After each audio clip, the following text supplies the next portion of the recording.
Hello guys, Kubera movie trailer ఎలా ఉంది? అదేవిధంగా కుబేరా మూవీ టీం గురించి మాట్లాడుకుందాం. అదేవిధంగా కుబేరా సినిమా ఎలా ఉంటుంది, అదేవిధంగా ఎలాంటి కష్టపడ్డారు తెలుసుకునే ముందు కింద లైక్ బటన్ లైక్ చేసుకొని ఛానల్ సబ్స్క్రైబ్ చేసుకోండి. ఈ వీడియో ఎండ్ దాకా చూడండి, చాలా ఇంట్రెస్టింగ్గా ఉంటుంది. లాగ్ లేకుండా వీడియోలోకి ఎంటర్ అయిపోదాం. కుబేరా అనే చిత్రానికి శేఖర్ కమ్ల గారు డైరెక్టర్, అదేవిధంగా హీరో వచ్చేసి ధనుష్ గారు, కీలకమైన పాత్రలో కింగ్ నాగార్జున గారు నటిస్తున్నారు. ఇక హీరోయిన్ వచ్చేసి రష్మిక మందన. ఇక సినిమా ట్రైలర్ నాకు ఎలా కనిపించింది, నాకేమనిపించింది ఫ్రూట్గా ఆనెస్ట్గా చెప్తాను. ఓపెనింగ్ షాట్లో ధనుష్ గారు ఒక ఎంత డబ్బు సార్ అనే డైలాగ్తో స్టార్ట్ అయ్యి అయితే మధ్యలో ఒక ఆయిల్ బిజినెస్ మీద నడుస్తున్న ట్రైలర్ రూపొందుకుందని చెప్పుకోవచ్చు. అయితే మధ్యలో ఒక ఆయిల్ బిజినెస్ పైన నడిచింది. అంటే ఒక ఆయిల్ బిజినెస్ చేస్తున్న ధనవంతుడు కుబేరుడు ఒక ఆయిల్ బిజినెస్ చేద్దాం అనుకుంటాడు. అయితే ఆ ఆయిల్ బిజినెస్ స్టార్ట్ చేశాక వచ్చిన అడ్డంకులు, అదేవిధంగా ఎలాంటి క్రిటికల్ సీన్స్ వచ్చాయి అనేది ట్రైలర్లో కనిపించింది. నెక్స్ట్ మరో ఇంపార్టెంట్ కీలకైన ట్రైలర్లో పాయింట్ రివీల్ చేశారు. ధనుష్ గారు ఒక బిచ్చగాడు క్యారెక్టర్లో చేస్తూ స్టార్టింగ్ నుంచి ఎండ్ దాకా అయితే ఆ బిచ్చగాడు సడన్గా ఒక డబ్బును వదిలేసి గవర్నమెంట్ని మొత్తం షేక్ చేసి కనిపించకుండా పోతాడు. మళ్ళీ ఎలా కనిపిస్తాడు అనేది మస్తు చూపించింది భయ్య.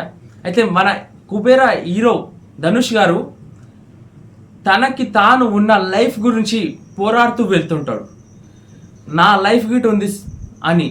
ఇక్కడ పోలీసులు ఉండరు, ఎవ్వరు ఉండరు, డబ్బు ఉండదు, ఆశ ఉండదు, ఏది ఉండదు, నా జీవితానికి నేను వెళ్తున్నా అని ఆ డైలాగ్తో ట్రైలర్ ముగించి, ఆ ట్రైలర్ ముగించే క్షణంలో ఆ ట్రైలర్లో ధనుష్ గారు చేసే పాత్రలను క్లియర్గా చూపించిండు.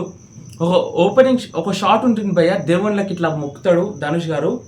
ఆ షాట్ మాత్రం బాగుంది బిచ్చాడు క్యారెక్టర్లో.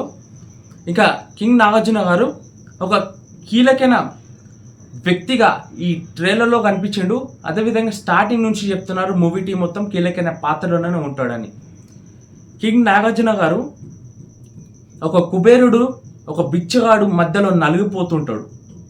ఆ నలిగిపోయే క్షణాలు, అదేవిధంగా ఒక గవర్నమెంట్ ఆఫీసర్గా ఉన్న ఇప్పుడు అలాంటి బాధ్యతని స్వీకరించి ఎలా సినిమా టీజర్ని నడిపాడంటే ఫెంటాస్టిక్ అని చెప్పుకోవచ్చు.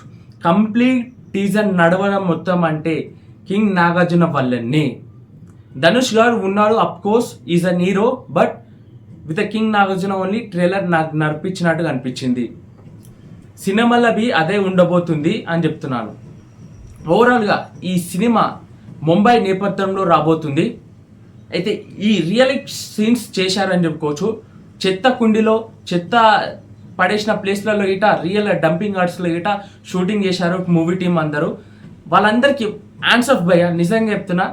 కింగ్ నాగార్జున గారికి హ్యాండ్స్ ఆఫ్, ధనుష్ గారికి హ్యాండ్స్ ఆఫ్, అదేవిధంగా విలన్ గారికి హ్యాండ్స్ ఆఫ్, అదే విధంగా హీరోయిన్ హ్యాండ్స్ ఆఫ్ అని చెప్పుకోవచ్చు. ఇలాంటి కష్టమైన సీన్స్ చేయాలంటే చాలా ధైర్యం ఉండాలని చెప్పుకోవచ్చు. అదేవిధంగా ఈ కథ మొత్తం నడిపే రాజు శేఖర్ కమ్ల గారు ఒక మంచి మైండ్ సెట్తో స్టోరీ 2 years నుంచి రాసి 2 years తర్వాత షూటింగ్ స్టార్ట్ చేసి ఎలా మనకి చూపించబోతున్నాడు. ఈ 2025 సంవత్సరంలో June 20కి సినిమా రిలీజ్ కాబోతుంది. ఆ రోజు మాత్రం మనం హంగామా ఇంత చేయొద్దు. కింగ్ నాగార్జున ఫ్యాన్స్ మనందరం రెచ్చిపోవాలని చెప్తున్నాను. నేను అఫ్ కోర్స్ కింగ్ నాగార్జున ఫ్యాన్నే, రియల్గా కింగ్ నాగార్జున ఫ్యాన్, డైఆర్ట్ ఫ్యాన్ అని చెప్పుకోవచ్చు. బట్ అందరికీ న్యాయంగా రివ్యూ పర్సన్గా ఈ రివ్యూ ఇవ్వాలి కాబట్టి రివ్యూ మీ అందరికీ ప్రాపర్గా చెప్పాను.